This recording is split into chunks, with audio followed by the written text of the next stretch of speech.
Hai pecinta sepak bola tanah air. Kali ini Timnas PES akan menyajikan berita pilihan untuk kalian. Di antaranya, dua lawan Timnas paling realistis untuk curi poin di grup C. Aksi pelatih Laos yang geram dengan taktik lempar lembing Timnas U16. Reaksi mengejutkan Jepang ketika harus bertemu Timnas Indonesia di grup C. Erick Thohir reuni, Roberto Mancini datang sebagai musuh. Jadi simak terus berita Timnas PES selengkapnya.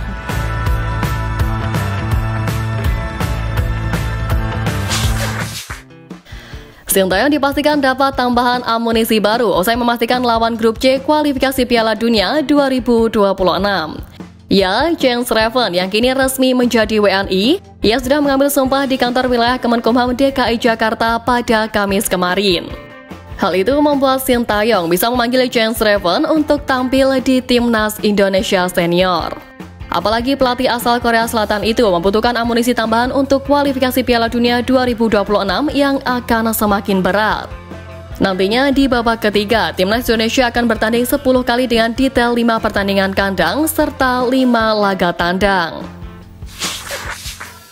Peringkat 1 dan 2 dari 6 tim di 3 grup round ketiga kualifikasi Piala Dunia 2026 akan langsung lolos ke putaran final Piala Dunia 2026. Bisa dibilang Cina yang ada di peringkat ke-88 dunia dan Bahrain yang ada di peringkat ke-81 ranking FIFA adalah lawan yang paling realistis untuk Timnas Indonesia bisa meraih hasil positif di grup C ini.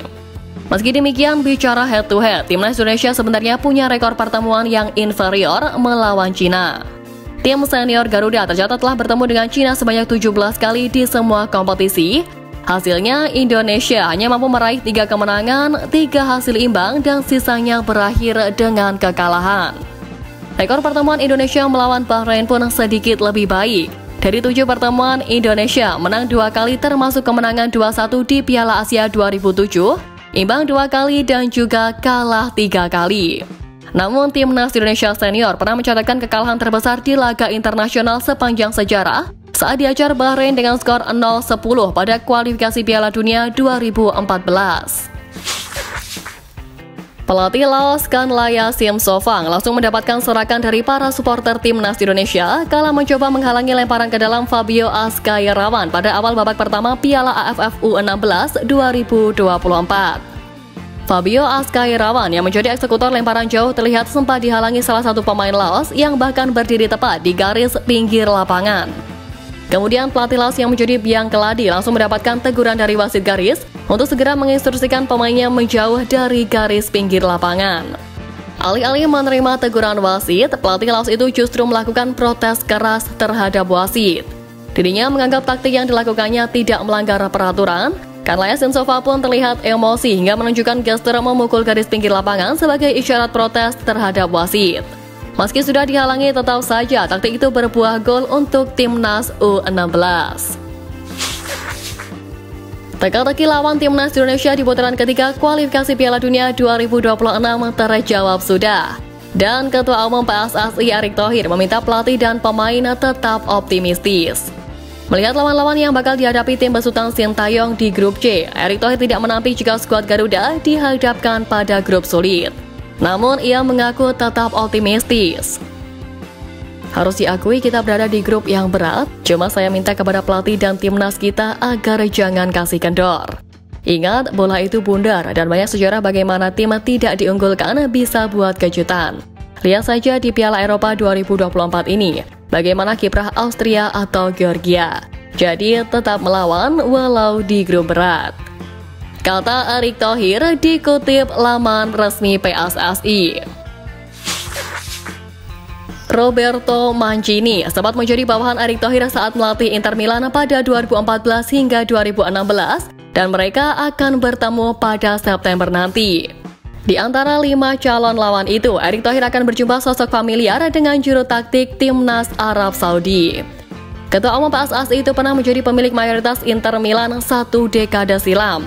Di Giuseppe Meazza, ia pernah memperkerjakan Roberto Mancini sebagai pelatih pada 2014 hingga 2016. Takdir mempertemukan Arab Saudi dengan Indonesia di grup C, yang berarti Mancini akan berjumpa bos lamanya. Skuad Garuda akan berjibaku dengan tim-tim kuat yakni Jepang, Australia, Arab Saudi, Bahrain, dan Cina. Asisten pelatih timnas Indonesia Choi In-chul mengakui skuad Garuda masuk grup sulit pada putaran ketiga kualifikasi Piala Dunia 2026. Meski demikian, dia mengingatkan bahwa tim Merah Putih punya keajaiban bernama Sintayong.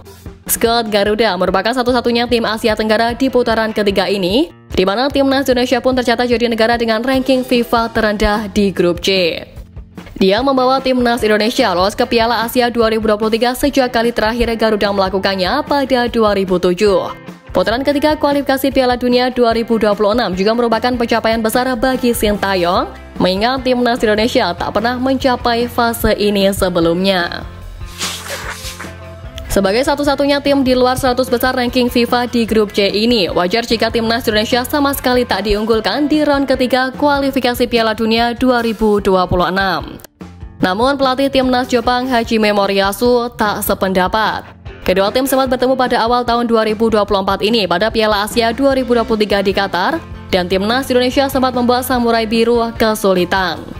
Timnas Indonesia bahkan sempat mencuri gol di injury time saat lemparan jauh Pratama Arhan disambut oleh sontekan Sandy Walsh. Pandangan pertama saya atas hasil undian ini adalah kami masuk dalam grup yang sangat sulit.